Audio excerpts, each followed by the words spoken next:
Hello everyone and welcome to Geopolitical Trends. My name is David Oualaalou. So good to be with you as always. As a geopolitical analyst, I ask, why did Prime Minister Modi of India economic policies fail to build a large enough middle-class consumer base to attract investors? In this video, I am going to provide you my assessments supported with hard evidence and stats and let you reach your own conclusion. So let's dive into this fascinating topic.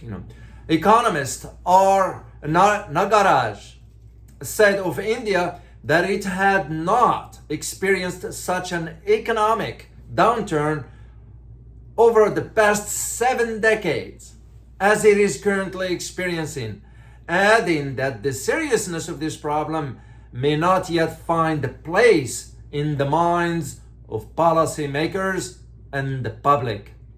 And by the way, Nagaraj is a visiting professor at the Center for Development Studies in Trivandrum.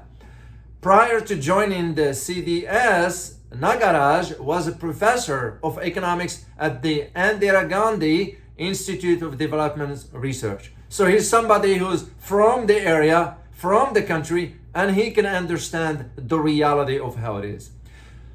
So, doing my own research on this topic, I fact-checked the sort of the stats and the numbers which suggest how Prime Minister Modi's economic policies have failed to build a large enough middle-class consumer base to attract investors. That is the big problem in India. So the question becomes will it be fair to say that the world should not believe Modi's economic success story? What do you think? There is another researcher by the name of Tim Sahay, who is a non-resident senior fellow at the Atlantic Council Europe Center that is, and also the senior policy manager at the Green New Deal Network. He says, and I quote, "Don't believe what is said about the success of Indian Prime Minister Narendra Modi's economic policies, noting that India is currently stuck in the trap of growing unemployment." End of quote. Well, here are the facts that I'm going to share with you about this. Modi failed to deliver on his campaign promises to increase India's industrialization by 25% of GDP, and also increase capital investments in airports and railways to 11% of its 2023 budget to create a larger domestic market. So despite Modi's promise to add 100 million jobs in the manufacturing sector, India lost 24 million of those jobs between 2017 and 2021, up from 11 million jobs before COVID-19 pandemic. So the numbers don't lie.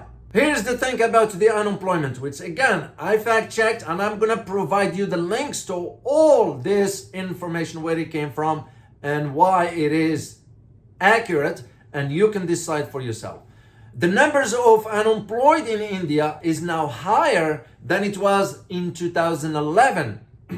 And the outlook for work in cities is so bleak that agriculture now employs a larger proportion of workers than it was 5 years ago. In 2019, get this guys, and I have the link to all this. In 2019, 12.5 million people applied for 35,000 railway jobs. Let me repeat this. 12.5 million people applied for 35,000 railway jobs. So according to the latest periodic labor force survey known as PLFS, released by the National Statistical Office, India's urban unemployment rate jumped to 12.6% in April-June quarter of 2021. That was back then. So you compare it to 9.3% in the January-March quarter. So, however, it eased from 20.8% level seen during the first wave of the pandemic, of the COVID pandemic rather. So unemployment rate in India decreased as of today to 7.7% in May from 8.10% in April of 2023.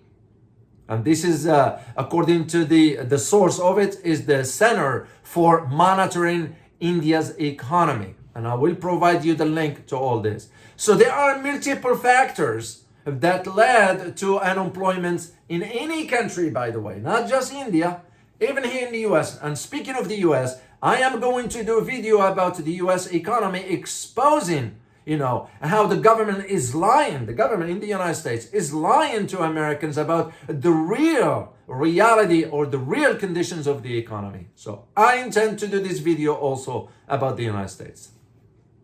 So unemployment can be temporary or permanent, depending on whether it is caused by a reduction of force or by lack of jobs. So, and that applies, as I said, to every country. So in the case of India, you can reach your own conclusions. Mind you that a lot of investors are leaving India. I just did the live stream for you guys about the BYD, the company, the car maker, the Chinese car maker that wanted to invest $1 billion and India turned it down. So that becomes the question, are we looking at an industrial failure here in India? So the failure to add manufacturing jobs is particularly stark when comparing India to similar economies, let's say in Vietnam or Bangladesh. Okay, that's what was shocking to me. Those countries, those two, Vietnam and Bangladesh, are doing far better. And I'll tell you why. So, both countries, Bangladesh and Vietnam, doubled their share of industrial labor between 2000 and 2020. While India share barely rose by 2%. And Vietnam now, currently, the country of Vietnam, export nearly the same value of manufactured goods with its population of only 100 million people as India does with its 1.4 billion people. So in a simple language is what Vietnam is exporting with small amount of population is equal to the same amount that India is exporting with 1.4 billion people. You will think the manpower will add more in production. Not in this case. So one thing is sure, which does not get reported openly, is that investors privately say that they fear Prime Minister Modi's unstable and volatile use of the tax powers his government employs to punish political opponents. Yes, that's the sad reality. And I don't shy away from saying this. It's the fact. Those are the facts. I have nothing against India. As I said, I will do a video about the United States disclosing that the economy is doing okay when it's not. So facts are facts. So let me repeat this then again. Investors privately say they fear Modi's unstable and volatile use of the tax powers his government employs to punish political opponents. What do you guys think of all this? Leave me some comments, and if you like me to further expand on this, I have a lot of information on it. I'll be happy to do it in a live stream, and we can extend the conversation and dig deeper into the true reality of what's going on in India economically. So if you like the content of this video, please hit the like button and don't forget to subscribe. I would truly appreciate it. As always, guys, remember, geopolitics impact your daily life in more ways than one. Till next time, guys. Bye bye.